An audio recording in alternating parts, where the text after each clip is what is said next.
మిత్రులారా నమస్తే. నేను మీ ప్రసాద్ మూర్తి.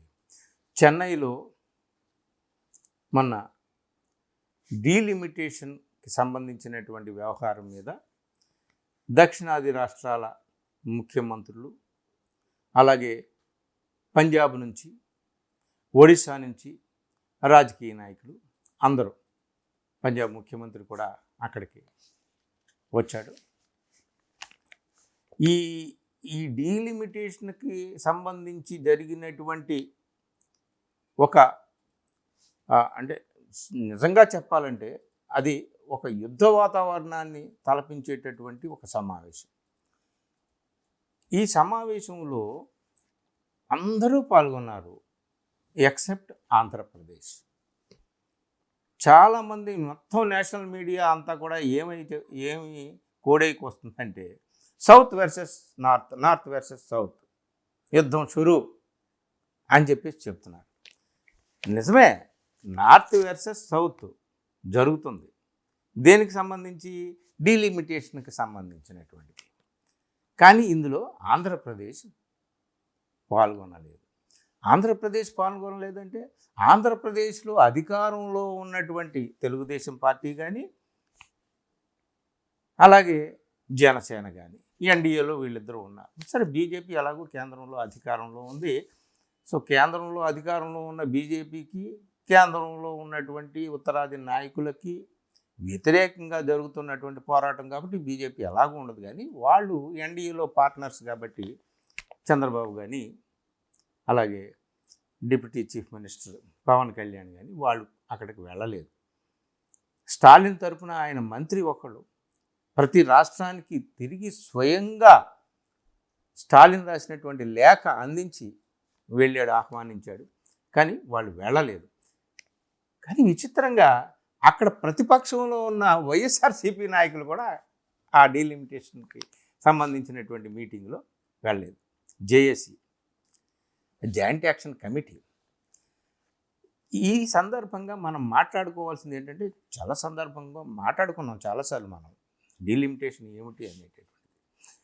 ఈ సౌత్ రాష్ట్రాల వాదన ఏమిటయ్యా అంటే, మీరు ఒకవేళ 2026లో జనాభా లెక్కలు తీసి ఆ జనాభా నిష్పత్తి ప్రకారమే డీలిమిటేషన్ అనేటటువంటిది చేస్తే, అంటే నియోజకవర్గాల పునర్విభజన అట్లాంటిది జరిగితే, సో నార్త్ జనాభా విపరీతంగా పెరిగింది, సౌత్ జనాభా మేము జనాభాని కంట్రోల్ చేసాం, కుటుంబ నియంత్రణని మేము 100% పాటించాం ఇక్కడ. సో జనాభా రేషియోలో కానీ మీరు నియోజకవర్గాల్ని విభజిస్తే, కుటుంబ నియంత్రణను పాటించి జనాభాని నియంత్రించి మేము ఇక్కడ అభివృద్ధిని సాధించి దేశ సంపదకు మరింత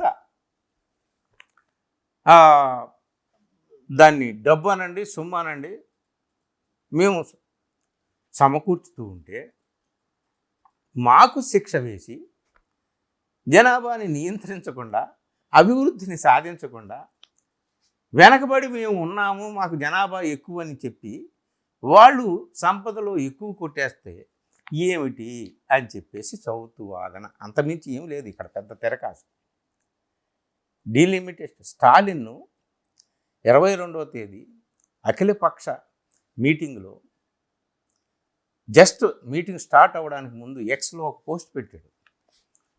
ఆ పోస్ట్లో ఏం చెప్పాడంటే, ఇది ఒక చారిత్రాత్మకమైనటువంటి రోజు,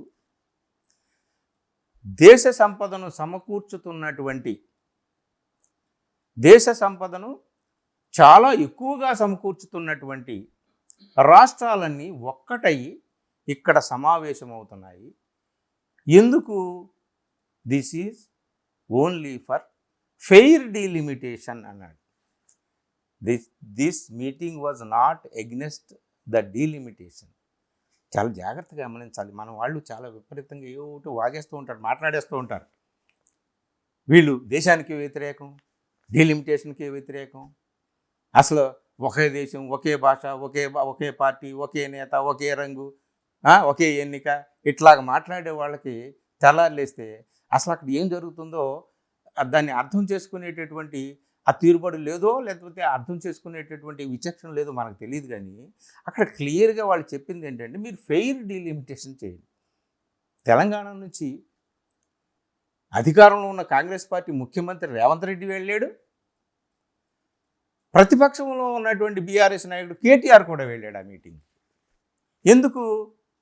దక్షిణాది ప్రయోజనాలు కాపాడుకోవాలనేటటువంటి కేవలం ఒకే ఒక లక్ష్యంతో జరుగుతున్నటువంటి మీటింగ్ కాబట్టి.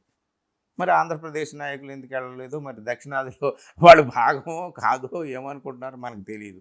అది పక్కన పెట్టండి, వాళ్ళకు ఉన్నటువంటి ఇబ్బందులు ఏంటో మన పక్కన పెట్టండి, మనకు అనవసరం. సో కేరళ ముఖ్యమంత్రి విజయన్ వెళ్ళాడు, పంజాబ్ ముఖ్యమంత్రి మాన్ వచ్చాడు, Karnataka deputy chief minister DK Shivakumar వెళ్ళాడు, రేవంత్ రెడ్డి వెళ్ళాడు, వీళ్ళందరూ వెళ్ళాడు. సో వీళ్ళందరూ కూడా మాట్లాడింది ఏమిటి అంటే మేము ఫెయిర్ డీలిమిటేషన్ కోరుతున్నాం. ఎందుకు? 71 జనాభా లెక్కల ప్రకారం ఏదైతే డీలిమిటేషన్ అప్పుడు జరిగిందో 73లో 71 జనాభా లెక్కల ఆధారంగా ఇది 543 లోక్సభ సీట్స్ ఏవైతే ఉన్నాయో ఇవి ఇలాగే ఉన్నాయి అప్పటి నుంచి ఇప్పటి వరకు. ఎందుకు? ప్రతి 10 సంవత్సరాలకి జనాభా లెక్కలు జరుగుతాయి, ప్రతి 10 సంవత్సరాలకి డీలిమిటేషన్ అనేటటువంటి జరగాలి యాక్చువల్గా మనం చట్టంలో రాసుకున్న ప్రకారం. ఎందుకు చేయలేదు? 25 ఇయర్స్ ఇందిరాగాంధీ హయాంలో బ్యాన్ వేశారు. ఎందుకంటే ఈ జనాభా ఉత్తరాదిని బాగా పెరుగుతున్నారు, దక్షిణాదిని కంట్రోల్ చేస్తున్నారు. సో బ్యాలెన్స్ తప్పుతుంది, వీళ్ళకి సీట్లు ఎక్కువ పెరిగి వాళ్ళకి సీట్లు తగ్గి దీనివల్ల భవిష్యత్తులో చాలా సమస్యలు ఉత్తరాదికి దక్షిణాదికి మధ్య ఒక ఘర్షణ వాతావరణం ఏర్పడేటటువంటి అవకాశం ఉందని ముందు చూపుతో ఇందిరాగాంధీ హయాంలో 25 ఇయర్స్ మళ్ళీ డీలిమిటేషన్ వద్దనుకున్నారు. తర్వాత వాజ్పేయి హయాంలో కూడా 2001లో మరో 25 ఇయర్స్ మళ్ళీ దీన్ని పొడిగించారు, డీలిమిటేషన్ వద్దు, ఇలా అయితే కుదరదు, రెండు ప్రాంతాలకి మధ్య సయోధ్య అనేటటువంటిది కుదరదు అనేటటువంటి అభిప్రాయంతో ఇప్పుడు బీజేపీ నాయకులు, కేంద్రంలో ఉన్న బీజేపీ నాయకులు 2026లో యాక్చువల్గా 21లో జనాభా లెక్కలు జరగలేదు కాబట్టి ఈ కోవిడ్ మూలంగా ఇప్పుడు జనాభా లెక్కలు తీసి డీలిమిటేషన్ చేస్తామంటున్నారు.